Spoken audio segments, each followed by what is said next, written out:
హే, ఏంటిది? తెలీదా? అదే ఎందుకు చేసావు ఇలా అని. ఎందుకు చేశానంటే మీ వాళ్ళకి ఛాంపియన్ అవ్వడానికి కారణం నేనే అని చెప్పి మీరు నన్ను అప్రిషియేట్ చేశారు కదా. మిమ్మల్ని ఎంకరేజ్ చేసి గెలిపించినందుకు, మీరు నన్ను మెచ్చుకున్నందుకు ఇది గిఫ్ట్. హలో, గిఫ్ట్ అనేది ఇస్తే తీసుకోవాలి, నీ అంతటి నువ్వు తీసుకోకూడదు. అవునా? నాకు తెలియదులేండి.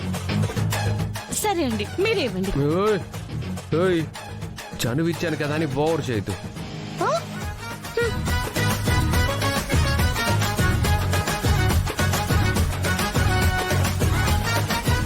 నేను మూతి తిప్పుకుంటే అందంగా ఉంటాను కదా. దరిద్రంగా ఉంటాం.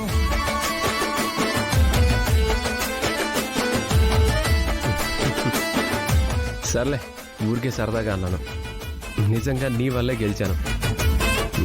దీనికి నీకేం కావాలో చెప్పు, నువ్వేం అడిగినా ఇస్తాను. అవునా? ఇదిగో, హక్ చేసుకోవడాలు ఇలాంటివి మాత్రం ఎక్స్పెక్ట్ చేయొద్దు. ఆహా, ఆ హగ్గు మిమ్మల్ని అడిగి తీసుకోవాలా ఏంటి? నేను తీసుకోలేనా? సర్లే చెప్పు, నీకేం కావాలని అడుగు.